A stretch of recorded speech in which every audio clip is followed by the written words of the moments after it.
All right, we're back live tonight here on In Focus, and thanks for staying on. There are growing calls by some quarters for tighter regulations as South Africa faces increasing gun-related violence. The murder rate is currently sitting at a 20-year high, with guns reportedly the weapons of choice. Let's speak about this now with former police investigator Vearey and pro-gun enthusiast and Kalahari arms owners Bianca Bell. Good to have you, and thank you very much for coming on this evening to be a part of our conversation. Realistically speaking, can we maybe begin here? Has the South African gun ownership profile shifted in any way? Is everyone packing heat, so to speak, or is it just a small portion of the people living in the country currently who are owning guns, and those who own guns are just merely owning more guns? Jeremy?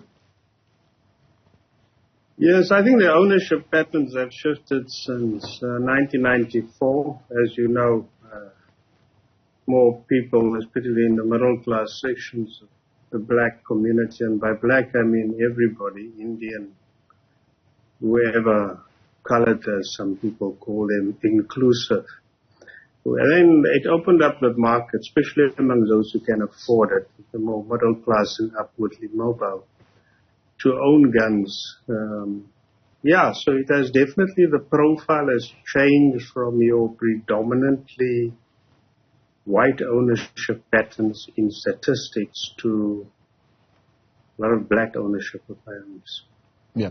And when you look at that, what does that tell us? I mean, in terms of ownership, because as you put it previously, one would say maybe it had a little bit of a colonial slant to it in terms of the ownership. Now that it's shifting, what is it telling us about the reasons why people are going to shops and wanting to own guns? You see, to me, speaking from the perspective of growing up in the gangland area at Alsus River and all those things, growing up there and living there, and even living there now, places you in a situation where there's a large amount of illegal guns in circulation in the hands of people who fight gang wars and commit other forms of criminality, even down to armed robberies at the street level of individuals, not only businesses and those things. So the illegal firearms on the Cape Flats or in predominantly working class areas have always been there since the 80s and 70s. It's not a new thing. It being in the hands of criminals is neither a new thing. Seeing gang wars fought with guns is not a new thing. But what is different about the ownership levels is as the upwardly mobile move out of the Cape Flats areas, you know, whether they go into an area where they do not face necessarily the same risks, whether they grew up, given the experience of the availability of firearms, where they come from, people automatically opt, if they can afford it, to have a firearm and apply for it. The other issue is that the very same gangsters that they know that they grew up in the same gangs didn't exactly stay in the working class areas. They went to base themselves in the more middle class areas where these upwardly mobile people now live, who come from those communities. And for people who now have the means in those areas to afford firearms, people perceive themselves as dealing with the same threat they had when they grew up. Yeah. So those are some of the changes. But it is still a reality that as far as legal firearms is concerned, it's the people who can afford it. So the people who live in Mitchell's Plain can't even afford to buy bread sometimes. So down there, you are much more vulnerable given the proliferation of firearms there.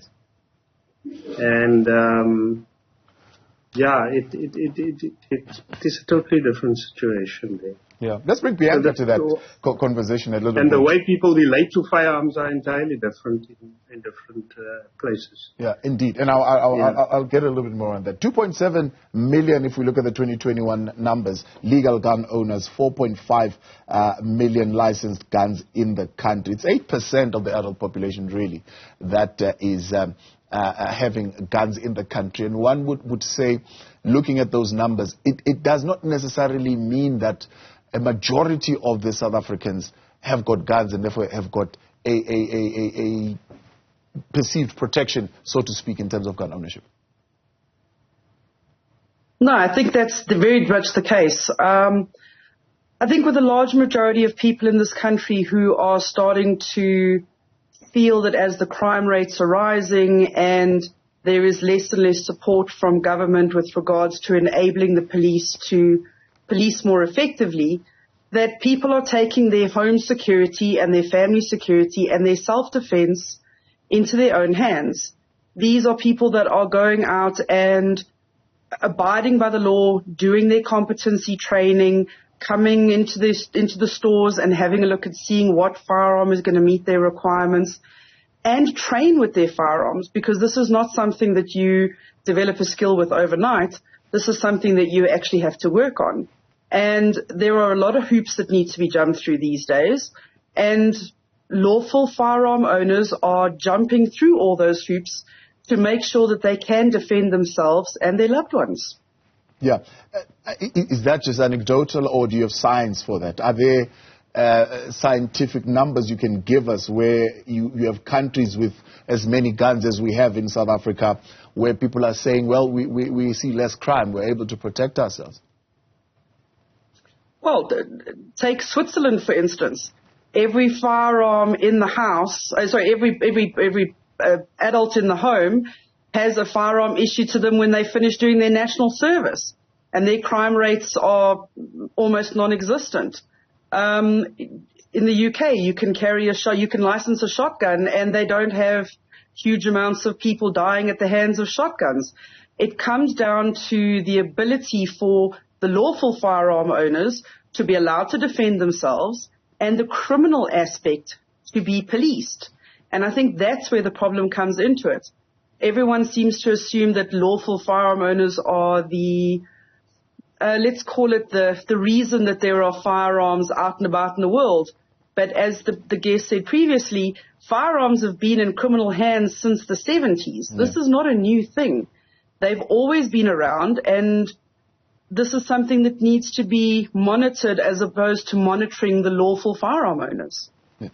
But it's debated that those countries that you mentioned are developed countries with much more tighter law enforcement than it is about the proliferation of guns. I think that is very much the case, where the problem is the law enforcement side of things, not the firearm ownership side of things. So you're punishing a firearm owner, a lawful firearm owner, for wanting to defend themselves, for living in a country where there's not perhaps the policing that needs to be done in order to keep them safe. Yeah. So I think the focus is on the wrong aspect of the issue. The aspect that the focus should be on the criminality side of things, whether it's with guns or knives, which is the largest weapon that's used, blunt force trauma, or just assault. These are things that we're blaming lawful firearm owners for something that they're actually trying to defend themselves against. The focus of the discussion is on the wrong agenda, and it needs to be changed across to the right one. All right, let's turn to that, Jeremy, a little bit and maybe interrogate that a bit more. Gun-related death rates that are high, right?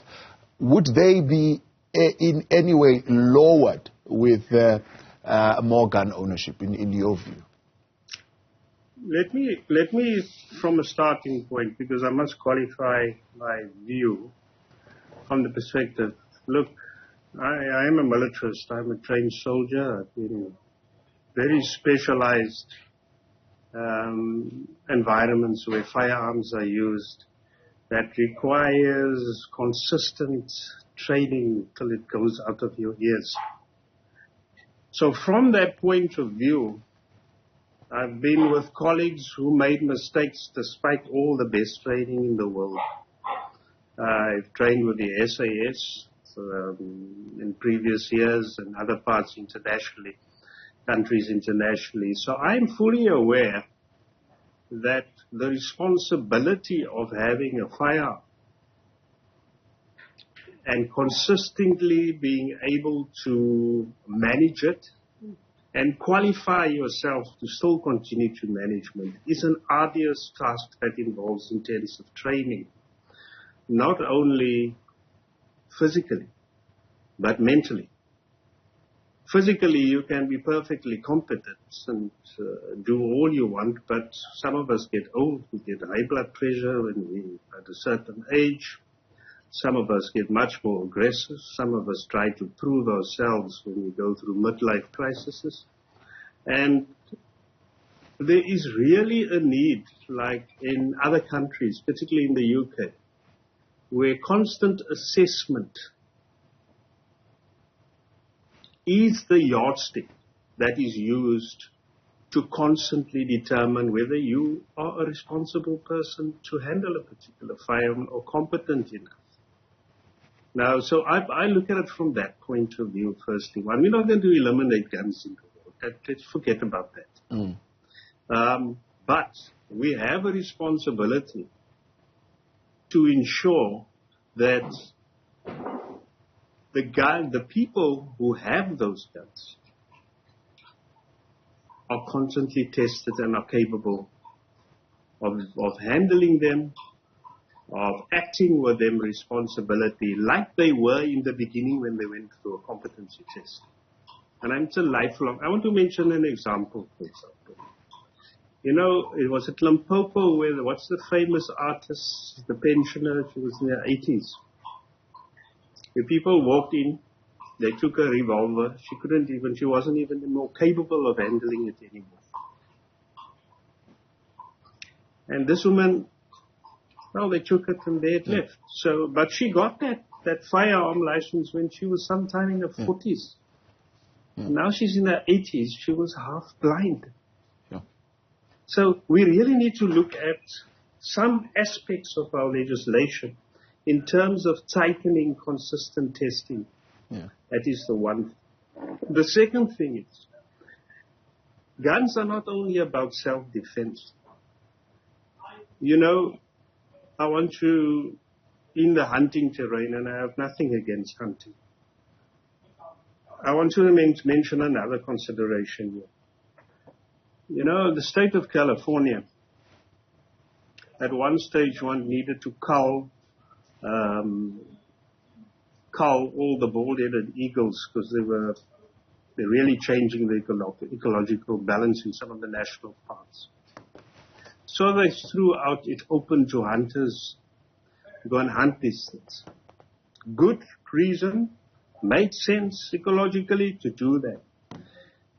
Later down the line they discovered, because eagles are quite high and the parks are quite, are not quite as accessible in certain parts where the eagles are. A lot of missed rounds were ending up in the water system, in the rivers. And there was a high degree of lead poisoning in these things. And consequently, they had to reevaluate it. And they made a decision. While the culling will continue, the use of lead-based ammunition for that particular purpose will not be allowed. So like what I'm saying, there are many other things that come with gun ownership. There are issues around storage. You know, I look at some of the prescriptions for safes, for example. I mean, some of them won't even pass the muster internationally in terms of the way domestic owners store firearms. Right. The other thing is about the very competency cases themselves. I'm currently about to testify in a matter of Ralph Stansfield and 18 others, members of the 28 gang leadership, who all got 5 to 6 licenses. Okay? Now, technically, they were deemed competent. But what we've discovered It was just a paper exercise based on a false address system that was facilitated by corruption inside the system. So things need to be tightened up in terms of the monitoring of competency tests. Yes. And check. We need regular monitoring in terms of standards.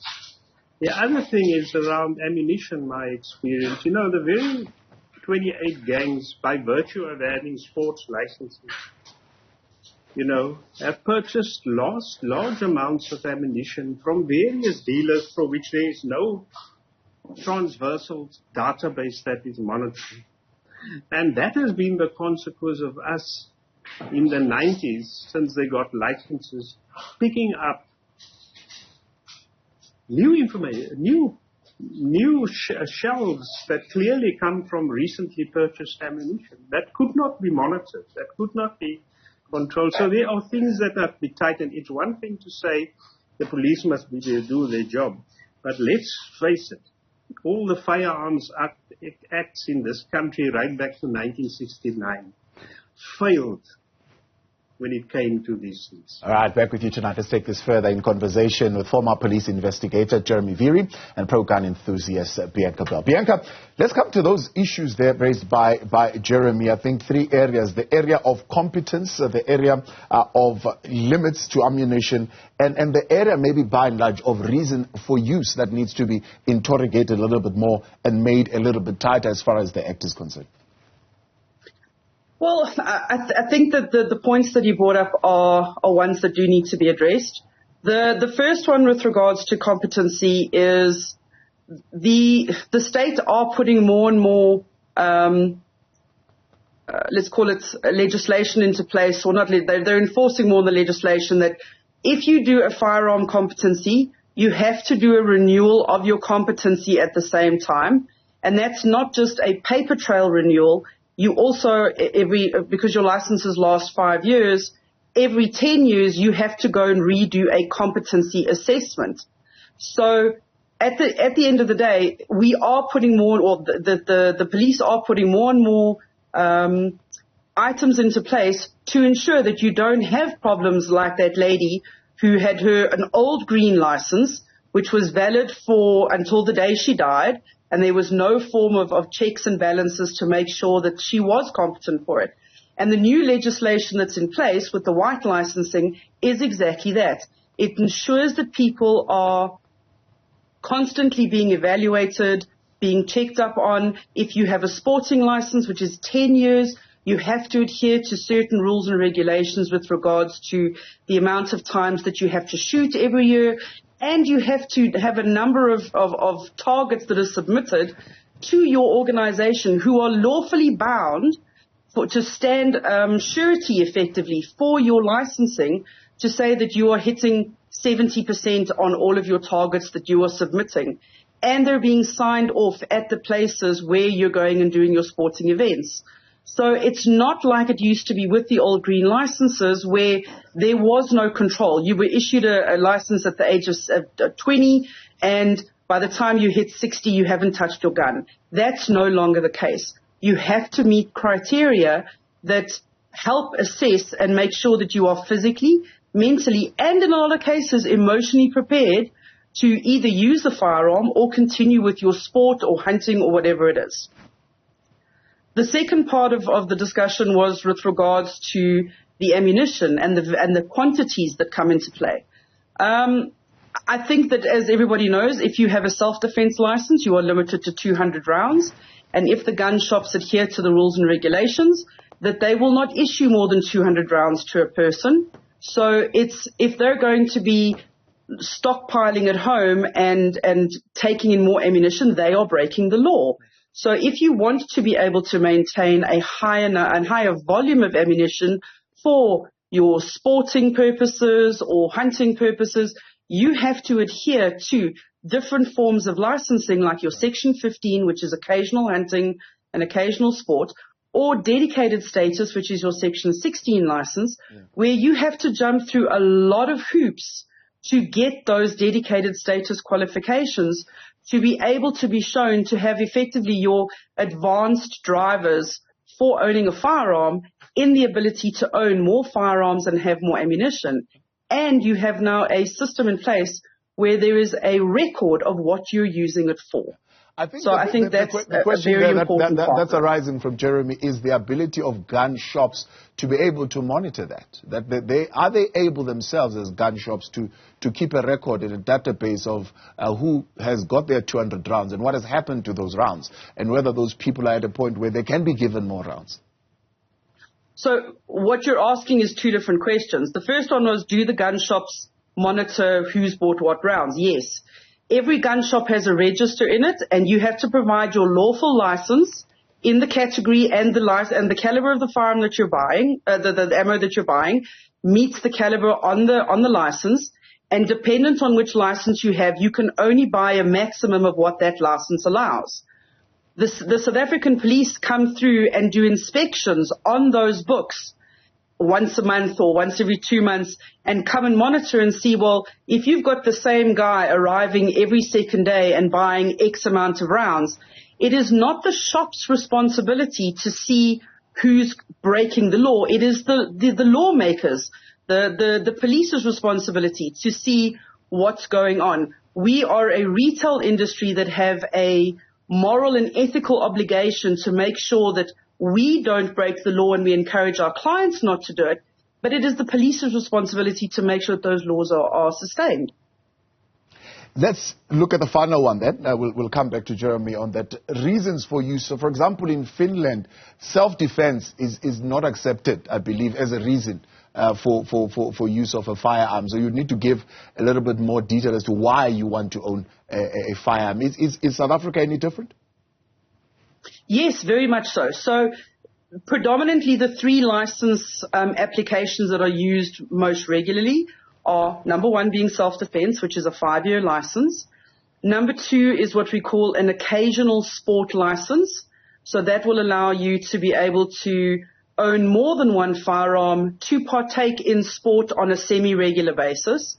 And that will include the manually operated types of rifles and shotguns, so bolt actions and pump action shotguns that can be used for sporting purposes, hunting, all of those kind of extracurricular activities that pertain to firearm ownership.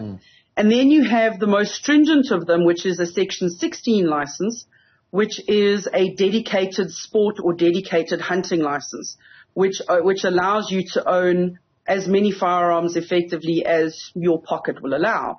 But in order to maintain those licenses, you have to adhere to very strict rules and regulations on an annual basis, not a 5-year basis like self-defense, but on an annual basis with the fraternity that monitors and verifies that you are shown to be superiorly proficient in the firearms that you're using and that they're using it for the correct intention with the purpose of the firearm being gotten. In other words, if you want to go and get a semi-auto shotgun because you want to go and do clay pigeon shooting or you want to go duck hunting, that's not the kind, it gives you the ability to be able to monitor and see what those firearms are being used for based on the fraternities that are authenticating their firearm ownership.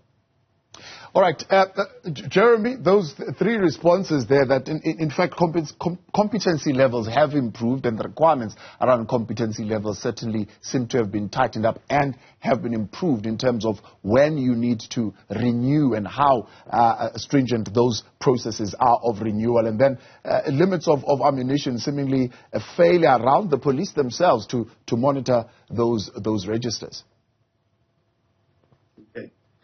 Firstly, one is it's not denying that there's systemic failure in the policing, because it was there ever since the existence of the South African police. And one of the reasons for it is the following.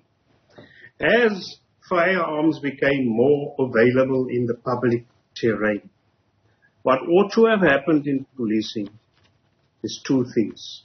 One in policing and the other in the criminal justice system. One is we needed to recognize that all the complexities that are mentioned by the previous speaker requires highly specialized units and investigation capabilities to monitor these processes. You cannot leave it up to a DFO at a station like the Act asks you to do. Agreed. Because that's one. The two is, coming to the ammunition issue, for example. The challenge with the law before all these years have been that I take my license and go buy my normal quota that I'm only permitted to at one gun shop, and then I go to the next one and buy the same. And when I refer to transversal monitoring and registers that must be monitored by the police, okay, I'm referring to that, and that capability doesn't. So even if the law now corrects that, who is going to monitor that? What capability? It can't be a DFO at the station, because they don't have, given the amount of gun ownership that exists station by station in this country, one or two people who are designated firearm owners, that's what DFO, cannot be monitoring the applications for licenses, the whole broad process, and still do the post-purchase monitoring to see whether every individual license owner is competent. Yeah. You need broader capacity, and that is what exists in other countries. I couldn't agree more. To support the license, like the Switzerland example, a ton of cops are going to come down on you if you make a single slightest violation of that. Not one person who's looking after 20 different gun owners in a certain precinct. That is the difference. The second thing is in our law. And unfortunately, it's in all Commonwealth countries or ex-British colonies, it is like this. Did you know that you can get a conviction for murder or the use of a firearm in a crime without the firearm ever being retrieved and presented in court as evidence? Right. It's dealt with, and because that is so, when it comes to closing the docket afterwards, there's no obligation. Yeah. Jeremy, I'm out of time. Quickly wrap up in 10 seconds or so. For the police to go and find those firearms. Yeah. And that is something that must be addressed in the criminal justice system. And that, if that is to be done in our current law, where the obligation is placed on the police to go find every single murder weapon or crime that a weapon that was committed, then you definitely need greater dedicated specialized capability for firearm tracing and firearm investigation. We had it for a short while. Yes. During the political violence here in the 90s, we formed such units and we were able to retrieve large caches of weapons that came with that particular conflict and get convictions on our cases with the weapons that we had. Let's leave it there. Much appreciated. Thank you both, Bianca and Jeremy. A call for a well-regulated, well-resourced police force, it seems, necessary in being able to control this particular space.